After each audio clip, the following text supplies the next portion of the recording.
میں عرض کر رہا تھا ان لوگوں سے کہ پاکستان میں ویسے بھی آئینی بحران ہے اور آئین کو درخور اتنا نہیں سمجھا جا رہا. آئین کے بغیر یہ ملک نہیں چل سکتا. اس موجودہ غیر آئینی غیر قانونی زر اور زور کی بنیاد پہ لائی گئی حکومت کا 1 سال پورا ہو رہا ہے. 8 فروری کو تمام ملک میں ہر ضلع میں پرامن احتجاج اور بلیک ڈے منانے کا یوم سیاہ منانے کا اعلان کیا گیا ہے. تو اس میں ان سے ریکویسٹ کر رہا تھا کہ اس دن کو منانا ہے. 21 فروری مادری زبانوں کا دن ہے.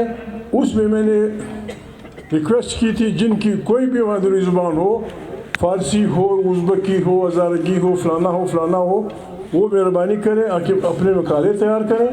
تیسری میں نے یہ ریکویسٹ کی تھی کہ 10 دن بعد پودے لگانے کا موسم شروع ہوگا. ہمارے علاقے میں ہر گھر میں نہ کوئی پودا ہے نہ کوئی درخت ہے.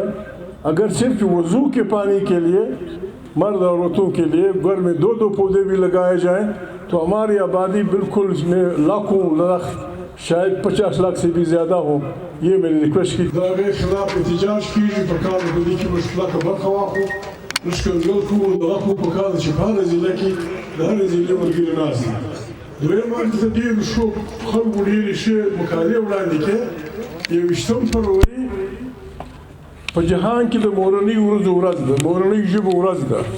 دا کوم خلکو چې شعرونه وویل لیکل یې کولی سو، دا د مهرباني وکړي د مورنۍ ژبو په باره کې د خپلې مقالې ولیکي.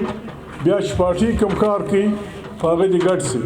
یوه خبره عزیزانو زه دا نه خواست کوم، ډېرې پیسې هم نه پرې خرڅېږي، بد کار هم نه دی. په جهان کې دا اوس فیصله شده خبره ده چې په کوم وطن کې شنګشتي ډېره وي هلته انسانانو صحت هم برابر وي، پلانا هم وي. دا اوس 10 ورځې بعد درخت ایښودل کېدای شي، درخت ایښودل کېږي. په کار ده د هرې ضلع ملګرو ته زه خواست کوم زموږ وطن ته چې راښکاره شي سپېره دوړوي، په یوه کور کې یوه درخته نشته. زه خواست کوم د جرګې ممبرانو ته که د کوټې دي که د پښین دي که د ژوب دي مهرباني دې وکړي 10 ورځې بعد که د چا کور پراخ دی 2 درختې که د چا کور کم دی 1 درخته. دا به زموږ په وطن کې د لکاو درختو ایښولو یو ډېر ښایسته بنیاد شي. ډېره مننه. السلام علیکم.